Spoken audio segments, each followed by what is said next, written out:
My name is Emily Carter, and if you had asked me a year ago what the hardest day of motherhood had been, I would have told you about the sleepless nights, the illnesses, the tantrums, the growing pains. But none of those moments came close to the night my daughter looked me straight in the eyes and said she wished my mother-in-law had raised her instead of me. It was a sentence, just one sentence, but it split something inside my chest in a way I did not know words could. And the cruelest part? Her grandmother, my husband's mother, had always believed she could do a better job. She never said it outright, but it hung in the air between us in every comment, every correction, every moment she swooped in to fix something she thought I did wrong. So when those words slipped out of my daughter's mouth, it felt like confirmation of the fear that had lived in my bones for years. But she did not know what her words truly meant. And she had no idea that the very next morning, she would regret ever saying them. Because something happened, something that changed the way she saw me, the way she saw her grandmother, and maybe even the way she saw herself. This is the story of how a single sentence cracked my heart, how a night at her grandmother's house reshaped everything, and how, sometimes, love is understood only when it is nearly lost. But before we begin, if you are new here, welcome. This channel is a place where real stories come to life. Stories of family, betrayal, redemption, heartbreak, and healing. If you enjoy deep, emotional narratives that stay with you long after the screen turns dark, make sure to thumbs up like this video. Speech balloon, tell me in the comments what you would have done in my situation. Bell and subscribe for more stories just like this one. Your support truly helps these stories reach more people who might need them. Now, let me take you back to the night everything fell apart. I am Emily, a 38-year-old mom living just outside Portland, Oregon. I have one daughter, Lily, 12 years old, smart, sensitive, and at that complicated stage of life where she wants independence but still needs reassurance she is loved. My husband, Jason, works long hours. He is a good man, but when it comes to conflict, he tends to step back instead of stepping in. And then there is Margaret, my mother-in-law. To outsiders, she is the image of grace, poise, and grandmotherly affection. To me, she is a constant reminder that no matter how hard I try, someone is always evaluating, always comparing, always silently deciding whether I am enough. She is not cruel, not openly hostile. Her weapon is subtlety. Soft criticisms disguised as concern. Are you sure that is the healthiest lunch for her? Back in my day, children her age were already doing their own laundry. Emily, sweetheart, maybe Lily behaves this way because you are too gentle with her. She said these things with a smile, but each one added weight to the invisible burden I already carried. And Lily adored her. Which, on most days, I loved. But on some days, it fed my insecurity in ways I never wanted to admit. It started with something small, as these moments always do. An argument about homework or chores, or maybe just the emotional static that comes when a 12-year-old is overwhelmed and cannot explain why. Lily yelled. I yelled back. It escalated in a way neither of us intended. And then, that sentence. That horrible sentence. I wish Grandma Margaret had raised me instead of you. The words hit me like a slap. Not because she meant them, she did not. But because, deep down, I feared they might be true. I stood frozen, holding my breath like it might keep my heart from shattering. Lily's face softened immediately, regret flickering behind her anger, but she was too proud to take the words back. And I was too hurt to respond. Jason stepped in, trying to calm us both. But the air had already shifted. The damage was already done. Eventually, Lily grabbed her bag and snapped. I'm going to Grandma's. And before I could stop her, Jason offered to drive her, saying, maybe some space will help. Space. Space that suddenly felt like abandonment. The house was silent after they left. Too silent. I stood in the kitchen for nearly 10 minutes before my knees finally gave out and I slid to the floor, hands over my face, fighting back the kind of sobs that claw their way out of you when you are grieving something still living. Because that is exactly what it felt like. Grieving the possibility that my daughter believed someone else could have loved her better. Hours passed. I replayed every mistake I had ever made as a mother. Too strict? Too lenient? Too emotional? Not emotional enough? I wondered whether Margaret would be gentle with Lily, or whether Lily would learn, painfully, what her grandmother's love truly looked like. Either way, I barely slept. Little did I know. The next morning would change everything. I woke before the sun rose, the early light barely cutting through the clouds drifting above Portland. It had been one of those nights where sleep comes in shallow waves, interrupted by jolts of panic. Your body reminding you that something is wrong even when your mind tries to forget. I sat at the edge of the bed, staring at the empty hallway outside my door, half expecting Lily to burst in like she used to when she was little. Asking me to braid her hair. Asking what was for breakfast. Or simply crawling into bed beside me because she had a bad dream. But the house was quiet. Too quiet. I made coffee just to give my hands something to do. The mug shook slightly as I lifted it, and I hated how fragile I felt, how wounded, how hollow. When Jason came downstairs, he paused when he saw me. "You okay?" he asked softly. It was the kind of question husbands ask when they already know the answer. "Not really," I whispered. He sat next to me, touching my shoulder gently. Lily was upset. She didn't mean what she said. I nodded, but the knot in my throat tightened. He was right. I knew he was right. But knowing does not erase the hurt. Did she sleep well? I finally asked. Jason hesitated just long enough for my stomach to twist. She stayed up later than she should have. She and your mom talked for a while. My chest tightened. Of course they talked. Margaret had probably welcomed the chance to play savior. Maybe she even reassured Lily that she would have done things differently. Better. The way she always implied. A part of me wished I could take the hurt and turn it into anger. Anger would have been easier. Cleaner. Simpler. But all I felt was sorrow. What I did not know, what I would only learn later, through Lily's trembling voice, was that the morning at Margaret's house began very differently than my fears imagined. When Lily woke up, Margaret had already been pacing around the kitchen, waiting. "Oh good, you're awake," she said curtly, without the warm smile Lily expected. Good morning." Lily offered, sensing something was off. "There's no time for that. Breakfast is in 10 minutes. You'll need to eat quickly." Lily blinked. At our home, mornings were slow and gentle. At her grandmother's house, apparently, they were regimented. When Lily sat at the table, Margaret placed a plate in front of her. Plain oatmeal, no fruit, no cinnamon, no honey. "Is there anything else?" Lily asked timidly. "No," Margaret replied shortly. "Oatmeal is perfectly nutritious for a growing girl. Your mother spoils you too much with those sugary breakfasts." Lily's throat tightened. The comment stung in a way she did not expect. After breakfast, Margaret handed her a list. A list of morning chores. "Grandma, I don't do these at home," Lily said quietly. "Well," Margaret said briskly, "maybe it's time you start." Lily looked down at the list. Make the bed perfectly. Sweep the hallway. Fold the linen. Water the plants. Dust the shelves. "But it's Saturday," Lily whispered. "Yes. And chores don't take weekends off." Lily completed the tasks with trembling hands. By the time she finished, her stomach ached from holding back tears. She had expected comfort, warmth, someone to take her side. Instead, she felt like a soldier carrying out orders. The breaking point came when Lily accidentally dropped a glass while drying dishes. It shattered loudly on the tile floor. She froze. Margaret sighed sharply.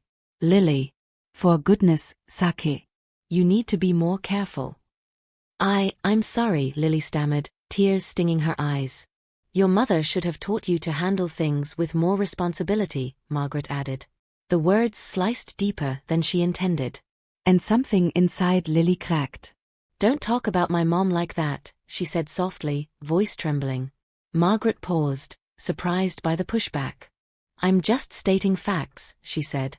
"No," Lily whispered. "You're blaming her for everything. And she's not like that. She is. She is not like you." Margaret's eyes widened, taken aback. Lily continued, voice quivering. "Mom doesn't get angry like this. She doesn't talk to me like I'm a burden. She doesn't make me feel like like I'm one mistake away from disappointing her. And suddenly, Lily burst into tears. She cried so hard she could hardly breathe. Margaret, stiff and unsure, stood frozen for several seconds before slowly reaching for a towel to help wipe her face. But Lily flinched away. "I want to go home," she sobbed. "I want Mom. Not Grandma. Not space. Not distance. Mom." I was sitting by the window, watching rain gather along the glass, when I saw Jason's car pull into the driveway. My heart leapt painfully in my chest. The passenger door opened slowly, and Lily stepped out. Her shoulders were hunched. Her eyes were red. She looked small in a way she hadn't looked in years. When she saw me through the window, her chin trembled. I opened the front door before she even reached the porch. "Mom," she whispered. And that was all it took. She threw herself into my arms with a force that nearly knocked the air out of me. I held her. I held her like I had been waiting my entire life to hold her again. "I'm sorry," she sobbed into my chest. "Mom, I'm so sorry." I stroked her hair, my own tears spilling freely. "It's okay," I whispered. It is okay, sweetheart. "You're home." But she pulled back, shaking her head. "No, it's not okay. I shouldn't have said that. I didn't mean it. Grandma is different than I thought. And I missed you so much. I wanted you. I only wanted you." Her voice cracked. "I am sorry I hurt you." I cupped her cheeks, wiping her tears with my thumbs. "I know you didn't mean it," I said softly. "And I never stopped loving you. Not even for a second." We held on to each other until the storm outside seemed to fade into nothing. And for the first time since last night, I could breathe again. Lily stayed wrapped in my arms for a long time. Eventually, she loosened her grip, wiped her face with the sleeve of her hoodie, and took a shaky breath. "Mom," she whispered, "I really didn't know. I thought being at Grandma's would feel easier." I brushed her hair gently behind her ear. "What changed?" I asked softly. Lily swallowed hard and looked down at her shoes. "She is different when you re not there." My heart clenched. I had felt this for years, felt it but never said it out loud. "How so?" Lily hesitated, her voice fragile. "She doesn't talk to me the way you do. She talks like she's testing me, like I'm already supposed to know everything." She sniffed, wiping another tear. "And she kept saying stuff about you. Like I am only messy because of you. Or that you should have been stricter. Or that you let me get away with too much." My chest tightened, not from surprise, but from confirmation. I had always suspected the comments Margaret made behind closed doors. But hearing it from Lily's mouth, that broke something entirely different. "She said that?" I asked, trying to keep my voice steady. Lily nodded. "And Mom?" She didn't even hug me when I cried. She just stared at me like she didn't know what to do. That made my breath catch. Margaret had always been polished, proper, composed, but warm, comforting.